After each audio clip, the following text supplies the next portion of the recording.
Hi, this is Confidence Equals Beauty with Amanda Taylor. I am your host, Amanda Taylor.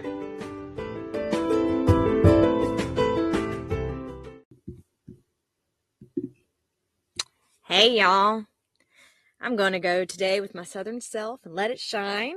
But welcome to Confidence Equals Beauty podcast with Amanda Taylor. And this is episode 12.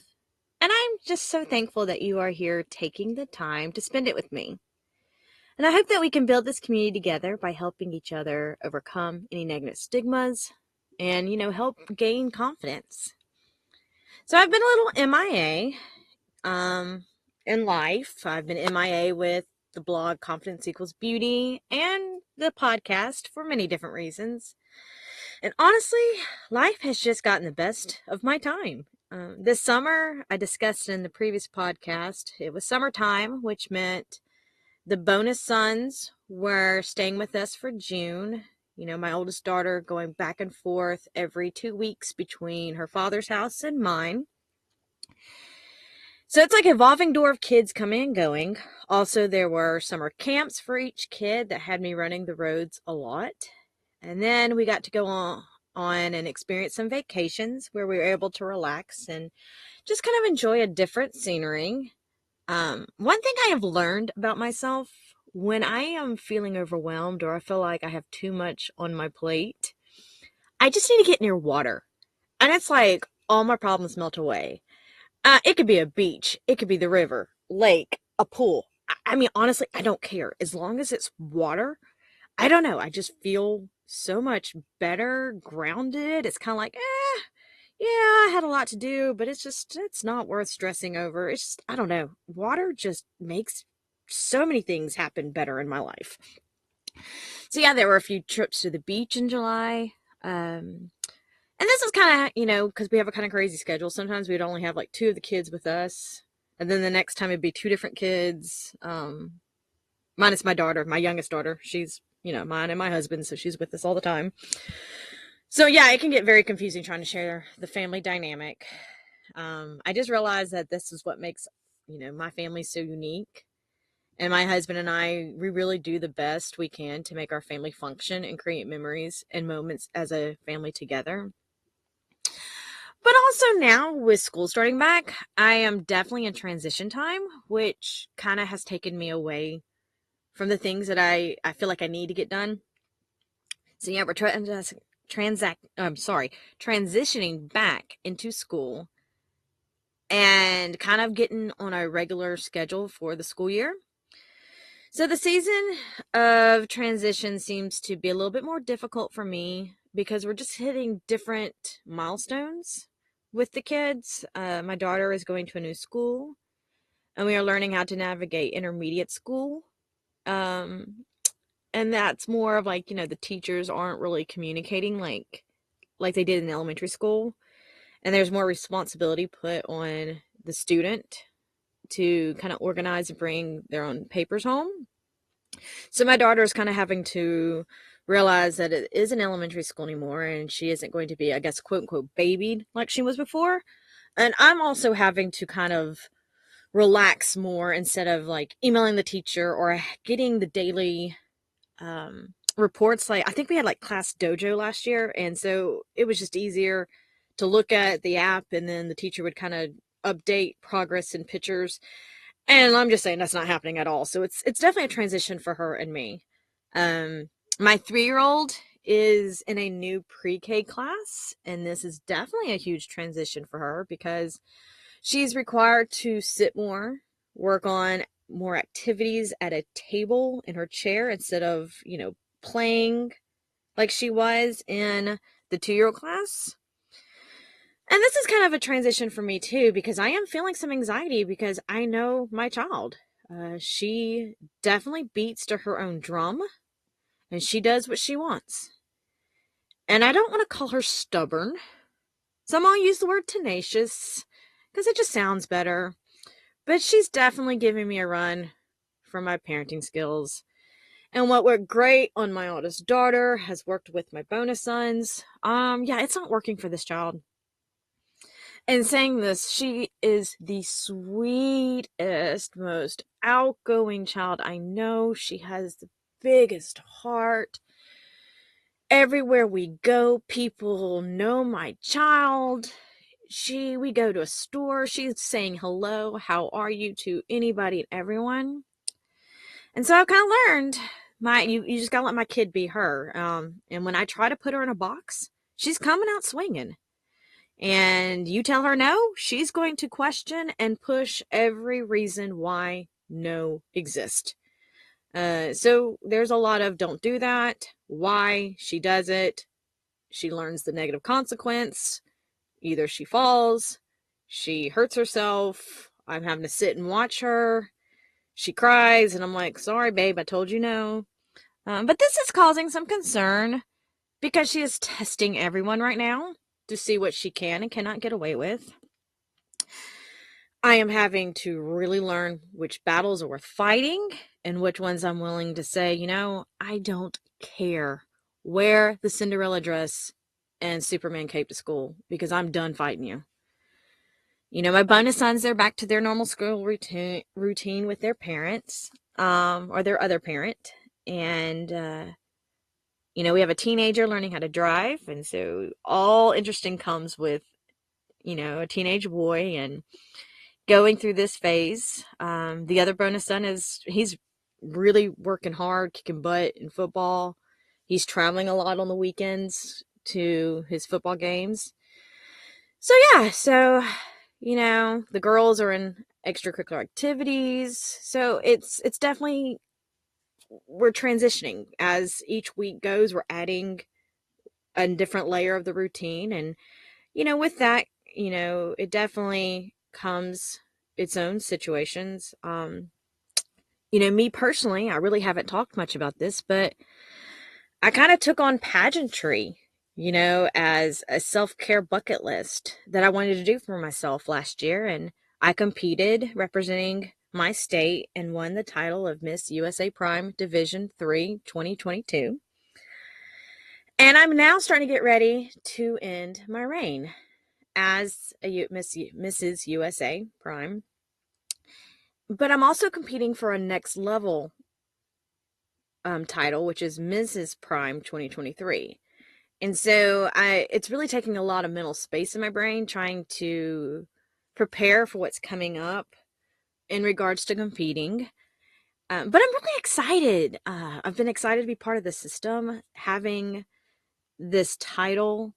I never saw myself as a pageant person, but I've actually really enjoyed being able to use my title to help other people in areas they need support, like help building confidence and, just being present, working with Relay for Life and the Girl Scouts of America. And so it's just really opened up a lot of doors for me to just really help speak the message of, we need to build confidence and we need to overcome negative stigmas and we need to find how to be present in the season we are in life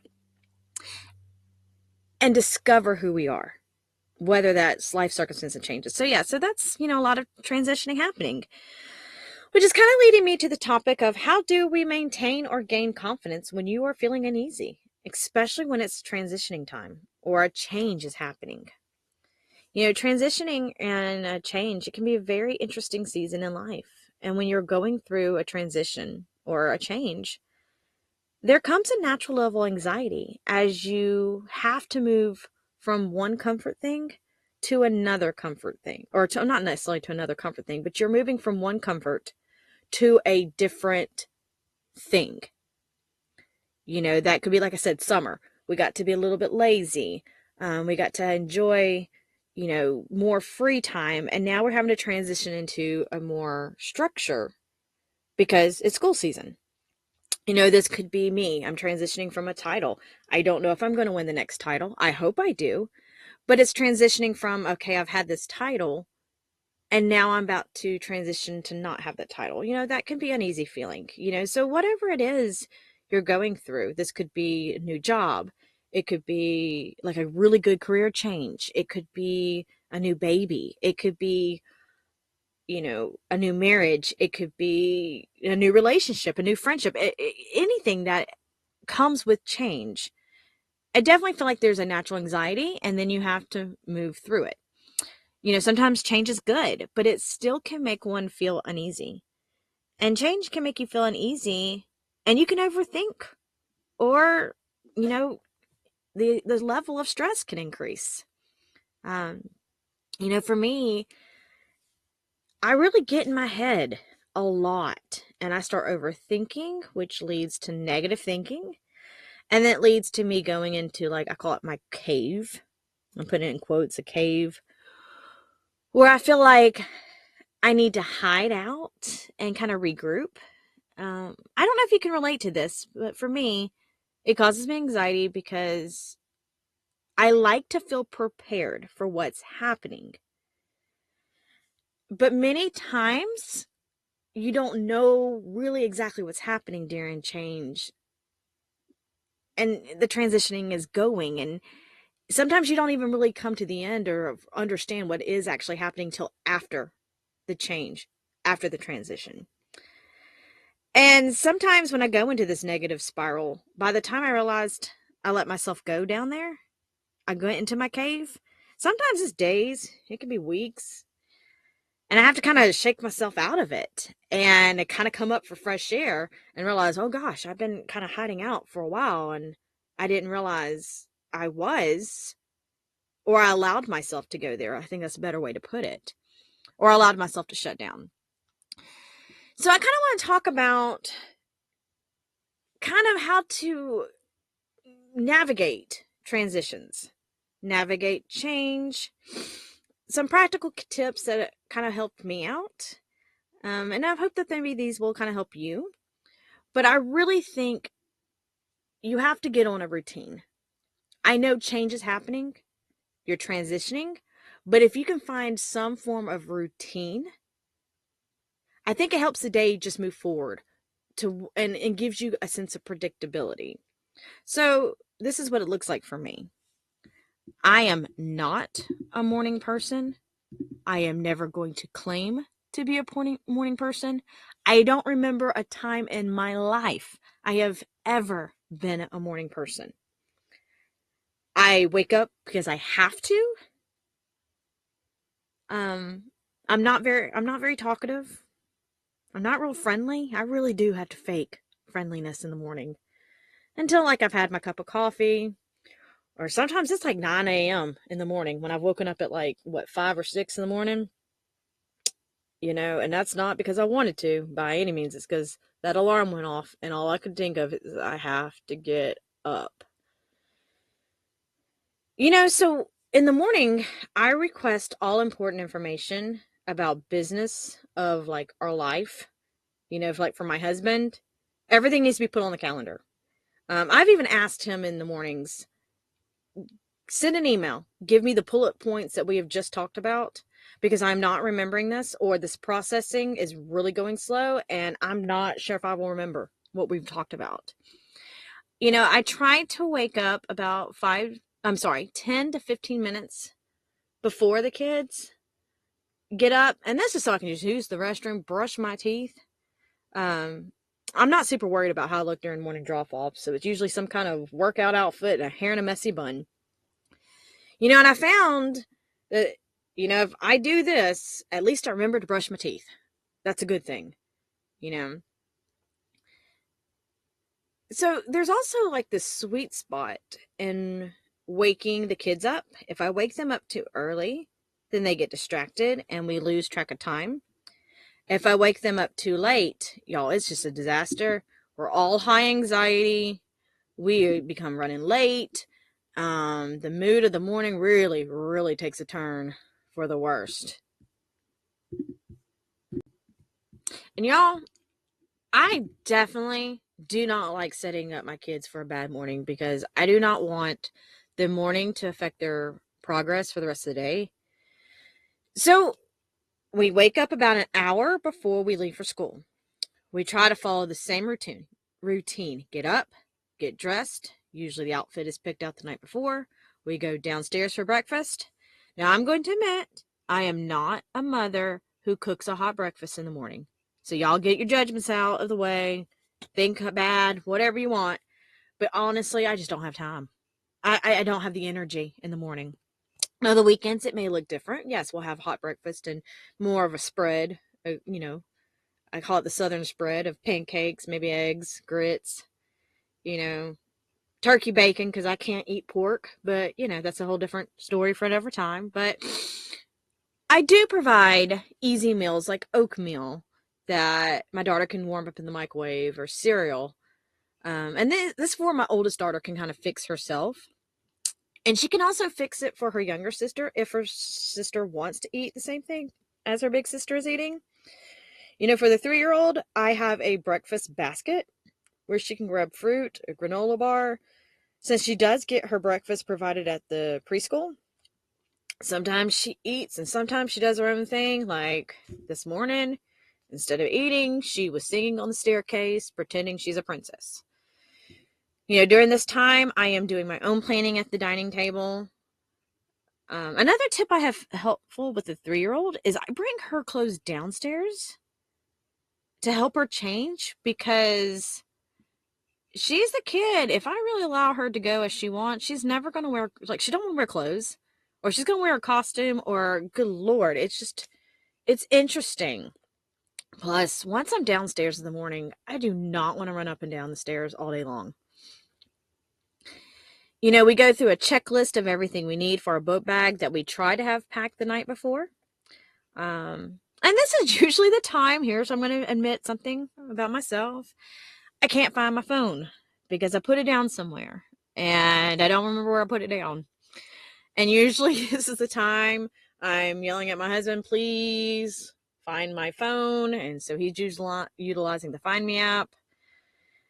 Remember, my brain isn't firing on all cylinders at this point. And it really is a working process for me to put my keys, my phone, my wallet in the same location every time. And this is why I'm trying to teach my kids now to put their things in the same place, or the same location. And, it's that saying, do as I say, not as I do. Yeah, I'm really working on that. And then this is usually when we try to load up the car. This usually takes about 5 minutes because my 3-year-old wants to bring every toy she can carry in her arms.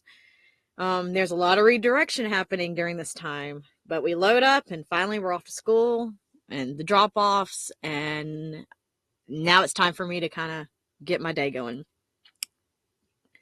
Now, I'm also learning during this time in my life is to pick out clothes the night before and allow my kids to wear what they want to wear within the school dress code rules. And guys, honestly, I miss bows and cute ruffled outfits that my girls used to wear. Now it's the oldest one wanting to wear running shorts and a t-shirt and her hair in a ponytail or braid. And let me add, I don't know how to do cute braids. Yeah, I don't do the French braid or the fish braids or all the cute braids that are out there. It's like simple friendship bracelet made that you made in 3rd grade that you gave to your best friend. And I keep saying I'm going to learn how to braid and make it cuter. But she's happy with the braid I can do as of now. And once again, I'm not trying to add any extra stress to my morning. My youngest isn't going to let me brush her hair very easily. It's not happening. Like, she's so tender-headed. So it feels like a wrestling match every morning trying to get her to look cute. And like I said before, she beats to her own drum, and she could care less if she looks cute or if she matches. And I've learned with all my kids, my biological child, or my biological children, my bonus sons, I've learned that if my kids feel comfortable, then just let it be. It's not worth fighting over what they look like. And I have to remind myself their style is not a reflection of my parenting. They are clean. They are put together in the way they want to look. And who am I to take their confidence away? They're confident in what they're wearing. Just let them wear it. It's not worth it. So let's go kind of back from morning drop-offs. I come up kind of with my own routine to help me keep focused at best. Now, this isn't perfect by any means, and there are many days I get very distracted and sidetracked. while trying to keep to my routine. But usually I come home and I do a 30-minute workout because I'm not going to the gym. I know this about myself. I'd rather run on an elliptical or outside. Not right now in this Alabama heat, but when it gets cooler. Or I put on like a Beachbody workout video, and I just get the workout done. I'm already in the workout gear anyways from dropping off the kids. I might as well just go straight into the workout when I get home. And I'm not going to work out more than an hour because I'm actually good at remembering 30 minutes to do it. And some days it's, like I said, it's running. Some days it's yoga. Some days it's a workout that's very low impact, high impact, muscle building. I don't know all the technical terms for it, but I'm doing something at least 30 minutes a day. From there is usually one chore. I usually start a load of laundry or wash the morning dishes that didn't get done before we left, because honestly, I'm not going to remember to do more than that. So I'm good. We got, dishes washed. We got a load of laundry, either folded, put away, put in the washing machine, put from the washing machine to the dryer, because that's a task in itself to remember that. I'm happy if one chore gets done a day. I usually have a calendar of things that I have to get done and schedule in the time frame I need to get things done, like, working on podcast creating or blog writing. And then errands I need to run before 2:45 when I need to be in the pickup line to get the girls from school. And after that, we really move on to our scheduled activities that the kids are going. But also something that's helped me with the routine. It's helped me during transition time. It's helped me during the high pace go, go, go. Is either meal prepping ahead of time or splurging in the budget and finding a way to do like a meal kit. I honestly, this is not a promotion for HelloFresh, but I absolutely love HelloFresh, and I love that the box comes at the scheduled time with all the ingredients, and there's a recipe that myself and my husband can follow, and it leaves just that thinking of doing. It kind of takes it away. There's nothing more frustrating than coming home in the evening and stress over what to eat for dinner. And I'm also really guilty that if I don't have anything planned, then it's takeout. And I'm trying so hard to provide healthier options for dinner. So I want to set myself up so I don't have to think so much. So there are meals already scheduled, so that's one less thing to plan or think about or stress over. Then it's usually homework time. While cooking, my husband and I are taking turns helping get homework done, get the studying done. We eat, we spend some time together as a family. We usually like to watch a movie, play a board game, kind of reconnect for the day. And then nighttime, bath time starts, sometimes around 7:30, sometimes it's 8. But we really start getting the house quiet and dark so we can start preparing the kids to be in bed. That usually can look like 8, 8:30, 9. 9 is usually the limit. So we try to get the baths done. And since my youngest is full of energy from sun up to the moment she's about to go to bed, we really have to prepare her way in advance that nothing else, nothing exciting is happening for the rest of the day, and it's time for bed. Now, this works for us because we can kind of predict what's coming next. It helps me. It helps my anxiety because I know what the next task is. I know what has to get done to make the day move. During the day, my husband and I are doing some form of working from home, which makes an interesting day. We pass each other, but not many conversations happen until the evening. This is why I think it's important to go back to kind of like the calendar that I was talking about earlier. Put everything on a family calendar. My husband and I are very visual people, and if it's not in sight, it is quickly forgotten, kind of like the out of sight, out of mind. I like to personally use Google Calendar and assign a color for each person, so visually it just makes sense.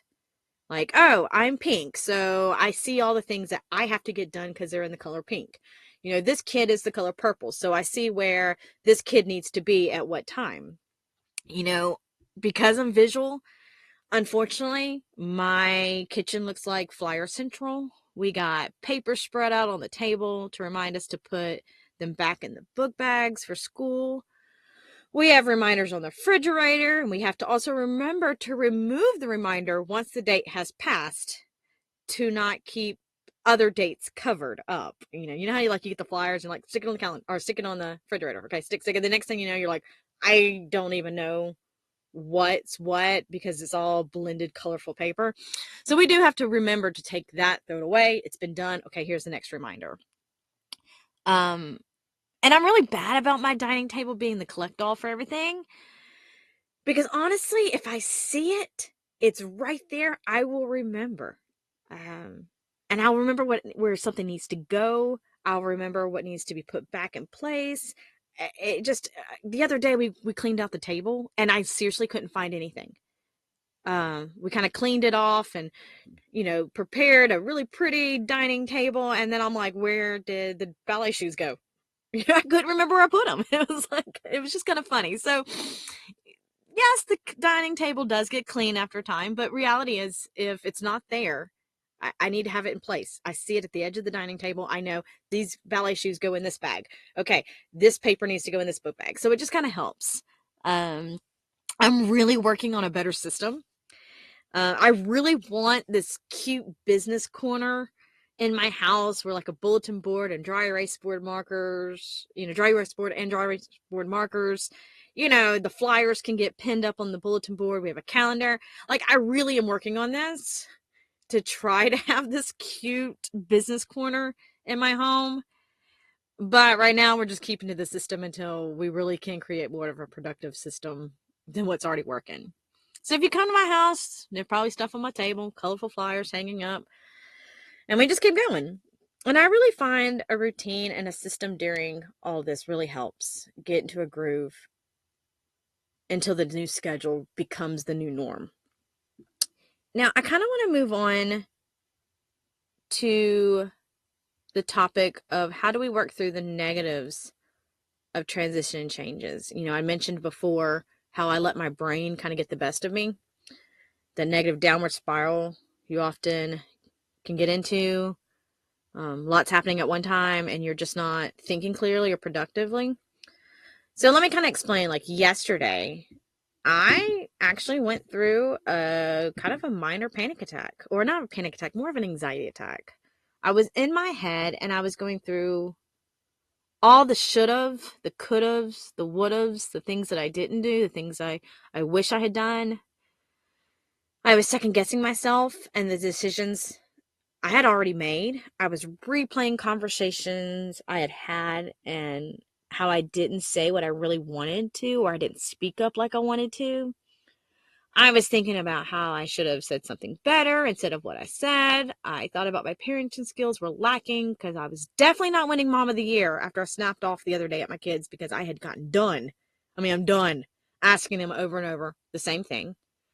I was beating myself up that I shouldn't have lost my temper. Yes, I had to go back and apologize, but that I was thinking as a mother, you should know better. You don't need to be snapping off at your kids. It was just the worst. It was in my car, which this happens often. I'm in my car and then my brain is going. And then as my brain is going, I feel my heart pounding. I feel the shortness of breath. I start feeling very uneasy. I feel what's called my fight or flight. I'm not thinking very clearly. I'm just reacting. I literally had to say out loud, stop! I was driving myself nuts with the negative thought pattern I was having. And y'all, I literally had to tell myself this. Amanda, you are stressing over things you have no control over. You cannot go back in time and change anything that happened 5 minutes, a day, a week, 3 weeks, months, years ago. You can't go back. So why in the world are you letting it waste all this energy of what you should have, could have, would have? I had to tell myself, Amanda, you're a good mother. You're a beautiful woman. You are caring. You are kind. You genuinely love people and you want to see the best in everybody. You are doing the best you can in the season you are in. I had to tell myself, Amanda, you are fearfully and wonderfully made. You were created by God with a purpose, for a purpose. You can trust yourself. You can depend on yourself and believe these truths instead of believing the negative lies you were so hyper focused on. Y'all, this is happening in my car. I am literally pointing my finger as I'm talking out the steering wheel. I'm having music blaring as I'm talking over the radio. I'm pretty sure people thought I was hollering at someone in the car, or I was telling someone off. No, I was telling myself off. Now, I don't know if y'all go through this, where your brain goes into a rapid rate of telling yourself all these bad things, and you start believing those. I am strongly going to encourage you that when you do that, tell yourself out loud good things and words of affirmation. I needed to hear those things come out of my mouth, because once I did that, my mindset shifted. Now, these are things I have told myself over and over. I do practice words of affirmation daily. I practice speaking positive into my life. But there are days that it's really harder than others. And if you're dealing with this, I want to encourage you to speak out loud the opposite of the negative you're telling yourself. You think I'm ugly. Say out loud, I'm beautiful. I'm attractive. I have great qualities. You second guess yourself as a parent, or thinking about the pressures you're feeling as a parent. Say out loud, I'm a good parent. I'm doing the best I can in this moment. Yes, my kid is being difficult in this moment, but God gave me this child in this specific time in my life. I'm the person who loves this child, and I am raising this child. And when you think you say something stupid, say the opposite. I am smart. Just because I messed up doesn't mean I'm dumb.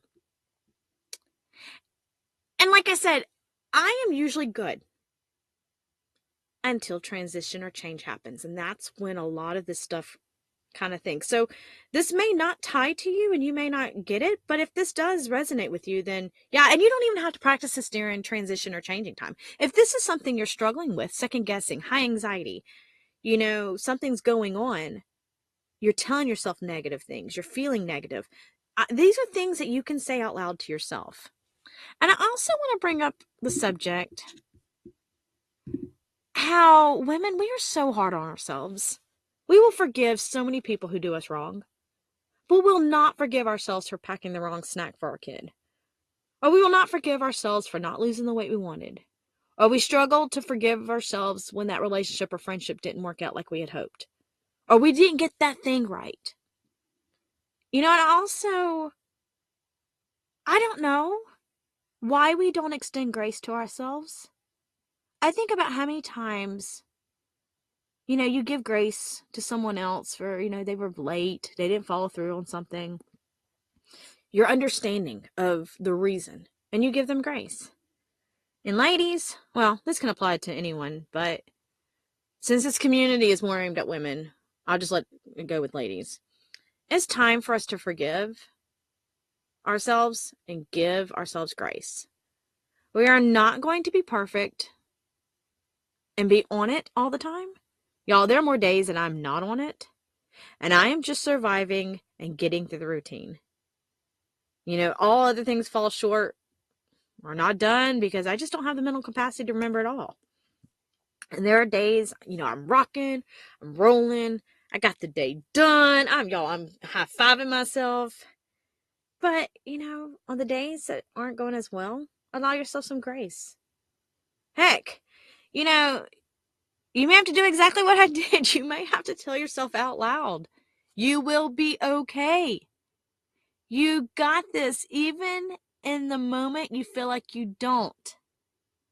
Like I said, I'm in transition time. So I feel like I don't have it. But reality is I do. I have it. I can get the hard things done. I can get through the day. I can do it. So if you recognize the anxiety or doubt, then I want you to name it. Say it out loud. Tell yourself you can do it. You can do the hard things. I can place a pretty high bet you can.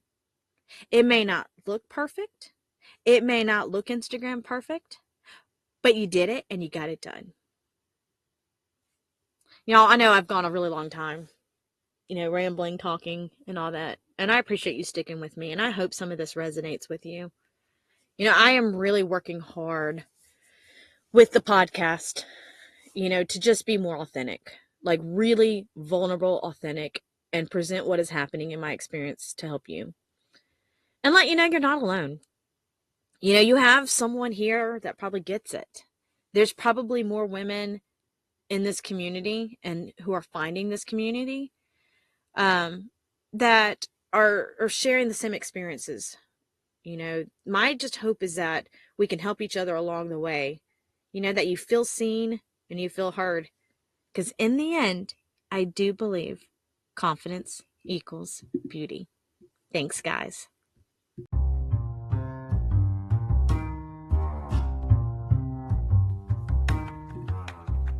If you're looking for more information to read on building confidence or just any life situations, please visit www.confidenceequalsbeauty.com. If you have any questions on any topic you want me to cover, please email me at amandarobinsontaylor@gmail.com. If you would please help me get this podcast to more people who could use the community and support, please like, follow, subscribe, and share this podcast. Also, please rate this podcast, preferably a good rating, so this podcast can reach more and more people. I want to thank you for spending your time with me, and remember, confidence equals beauty.